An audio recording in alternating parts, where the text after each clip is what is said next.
Minggu kedua, hari pertama saya mulai mengajak. Salah satu kepala sukunya kami bawa dia ke sungai. Begitu sampai ke sungai, saya bilang sama kepala suku, Bapak, mohon maaf, kotekanya dibuka dulu. Setelah koteka dibuka dan saya bilang, ayo kita loncat sama-sama masuk dalam sungai. Begitu kami loncat masuk ke dalam sungai, naik, saya mulai mengambil dua sabun dan satu untuk saya. Satu saya berikan kepada kepala suku dan 19 dai itu saya suruh berdiri paling depan. Saya berdiri di belakang 19 dai dan kepala suku ada di samping kanan saya. Saya bilang, Bapak ikut gerakan kami. Begitu kami gosok sabun di sebelah kanan, kepala suku ikut gosok sabun di sebelah kanan. Begitu kami gosok sabun di sebelah kiri, beliau ikut gosok sabun di sebelah kiri. Sesudah itu saya mengganti sabun dengan sampo. Begitu saya kasih beliau satu sampo, saya juga pegang satu sampo dan saya siram sampo di rambut saya, beliau ikut siram sampo di rambut. Rambut kami orang Irian itu kalau belum kena air dengan sampo itu rambut tenang-tenang saja. Begitu beliau mulai siram sampo dan dia keramas, rambut keribu keriting itu dia mekar kayak bunga yang berkembang. Sehingga busa sampo itu makin tinggi. Begitu makin tinggi jatuh kena di hidung kepala suku. Begitu dia mencium harum dari sampo langsung pergi, tidak mau lagi bilas dengan air.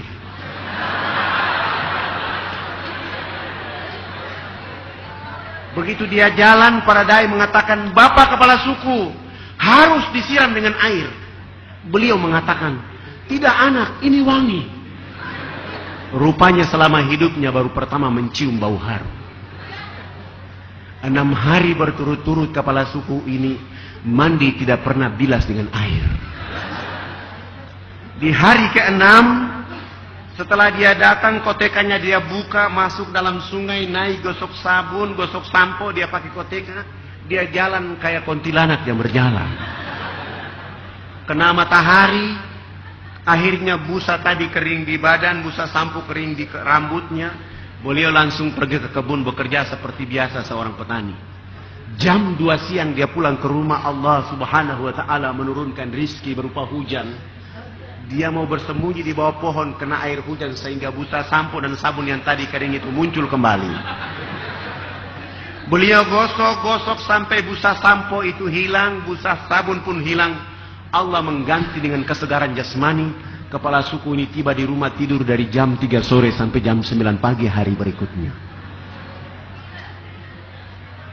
Pagi-pagi saya datang bersama tim dakwah, bertemu dengan beliau dan berdialog dengan beliau. Begitu kami baru dialog, beliau langsung mengatakan kepada kami bahwa, anak, mandi yang benar itu yang anak ajarkan. Karena Bapak kemarin dimandikan oleh Tuhan sehingga Bapak tidur menjadi enak. Selama ini Bapak belum pernah tidur enak seperti itu. Saya langsung mengatakan, bagaimana kalau pagi ini Bapak ikut kami mandi seperti biasa? Beliau langsung dengan semangat ikut kami ke sungai dan hari itu baru dia resmi mandi dan bilas. Setelah beliau bilas selesai, beliau naik tidur dari jam 9 pagi sampai jam 3 sore hari itu. Setelah bangun tidur jam 3 sore hari itu, di sana sudah ada kecerdasan dan pencerahan. Beliau langsung bangkit memberi pengumuman di 28 kampung adat beliau. Besok pagi yang berkumpul di lapangan dekat sungai itu sebanyak 3.712 orang. Laki, perempuan, besar kecil untuk mengikuti materi mandi menggunakan sabun yang kami bawa. Mulai pagi itu kami mulai karena orangnya terlalu banyak. Sabun yang kami bawa 7 karton tidak cukup. Terpaksa satu sabun dibagi 4. Untuk memulai pelajaran mandi yang kami ajarkan. Begitu kami ajar dari jam 8 pagi sampai masuk waktu duhur, saya langsung kasih pengumuman bahwa Bapak kepala suku, mama-mama dan masyarakat, agama kami Islam, maka kami mohon yang sudah mandi jangan pulang, yang belum mandi juga jangan pulang. Nanti kami selesai sholat duhur, kami akan melanjutkan pelajaran mandi. Dan sebelumnya kami sudah membuat panggung di pinggir sungai itu untuk kami sholat duhur. Akhirnya kami 20 orang selesai wudhu, kami naik di atas panggung. Sementara 3.712 orang itu mereka duduk di bawah panggung. Saya naik berdiri di depan jadi imam. 19 orang itu jadi makmuman di belakang, dan salah satu dia qamat dan saya berdiri takbir. Allahu Akbar. 19 makmuman itu juga takbir. Begitu kami takbir, yang sudah mandi maupun yang belum mandi, yang duduk di bawah panggung, semua serentak berdiri dan berputar keliling panggung sholat seakan-akan kami itu Ka'bah. Mereka berputar dengan berlawanan arah jarum jam mengelilingi panggung sholat itu. Tujuan mereka adalah memperhatikan gerakan-gerakan sholat duhur yang kami lakukan. Begitu saya salam, Assalamualaikum warahmatullah. Assalamualaikum warahmatullah. Kepala sukunya langsung loncat naik di atas panggung dan langsung mengajukan beberapa pertanyaan. Anak, kenapa anak dengan teman-teman berdiri dan angkat tangan dan mulutnya bicara-bicara? Itu maksudnya apa?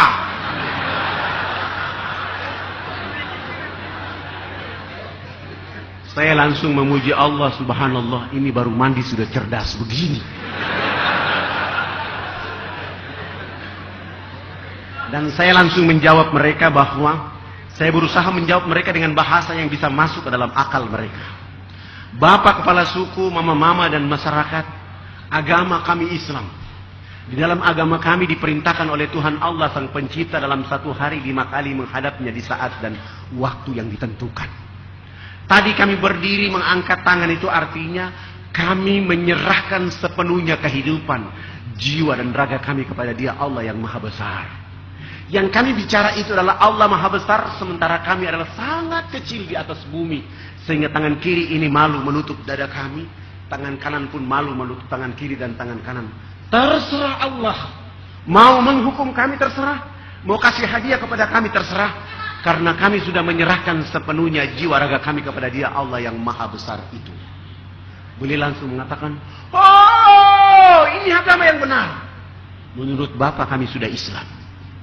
Saya kira pertanyaannya sampai di situ saja, ternyata beliau mengajukan pertanyaan berikutnya. Kenapa sesudah itu anak dengan teman-teman bongkok badan? Maksudnya kenapa ruku? Saya juga berusaha menjawab, kami bongkok badan itu supaya kami melihat di bumi itu ada tanah, ada pasir, ada batu, ada air, ada hewan, ada tumbuhan. Semua itu fasilitas dari Allah kepada manusia.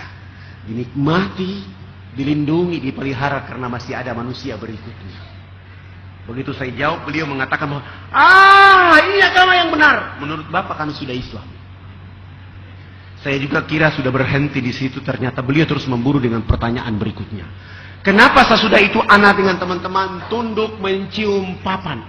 Maksudnya kenapa sujud? Saya jawab, kami tunduk mencium papan itu pertanda kami menangis kepada Tuhan Allah atas segala kejahatan, maksiat, dosa yang kami lakukan di bumi. Sehingga kami merendahkan kepala kami untuk memohon ampun kepada Dia Allah yang Maha Tinggi. Kenapa kami lakukan itu? Karena sebentar kami mati nanti, kulit, daging, darah dan tulang akan dilebur menjadi tanah. Sebelum dilebur menjadi tanah, kami merendahkan kepala kami untuk menangis, meminta ampun kepada Dia Allah yang Maha Tinggi. Beliau terus mengajukan pertanyaan berikutnya. Kenapa sesudah itu anak dengan teman-teman lihat ke sebelah kanan mulutnya bicara-bicara, lihat ke sebelah kiri masih bicara-bicara? Saya jawab lagi bahwa kalau tadi kan mengangkat tangan adalah menyerahkan sepenuhnya jiwa, raga dan kehidupan kami. Kami bongkok badan untuk melihat apa yang diberikan oleh Allah. Sesudah itu kami menangis minta ampun. Selesai minta ampun, kami lihat ke sebelah kanan. Kalau belum ada, kami lihat saudara-saudara kami ada yang belum tahu mandi. Tugas kami mengajarkan mereka bisa tahu mandi. Melihat ke sebelah kiri, kalau belum ada orang yang tahu berpakaian, tugas kami mencari pakaian untuk menutup badannya. Ada yang sakit, tugas kami mencari obat. Ada yang lapar, tugas kami mencari makan. Sehingga hubungan kami dengan Tuhan Allah terus berjalan. Dan komunikasi kami dengan siapa saja manusia di bumi. Sehingga menjaga alam ini terus damai, tentram. Untuk beribadah kepada Allah subhanahu wa ta'ala. Begitu mendengar penjelasan saya dan kepala suku mengatakan bahwa kalau begitu kamu 20 orang tidak boleh duduk di atas panggung, kamu turun duduk di bawah. Akhirnya kami 20 semua turun duduk di bawah panggung. Mereka 6 kepala suku naik di atas itu menggantikan kami. Mereka bukan sholat, tetapi mereka rapat adat untuk membahas kehadiran kami di wilayah mereka saat itu. 1,5 jam kemudian kepala suku besarnya berdiri dan menyampaikan pengumuman kepada mereka dengan bahasa mereka. Wah, wah, wah, wah, hubulakanayat. Saya saat itu dan kami saat itu tidak tahu apa, tidak mengerti bahasa itu. Tapi begitu saya tanya kepada orang yang ada di samping saya, subhanallah, artinya sangat luar biasa. Hari ini kita senang, hari ini kita gembira karena anak-anak ini sudah datang mengajarkan agama yang benar. Dalam rapat adat kami menyatakan bahwa kita semua yang ada di lapangan harus mengikuti agama yang mereka ajarkan. Begitu kami mendengar terjemahan itu, akhirnya kami 20 orang semua langsung sujud syukur dan menangis kepada Allah.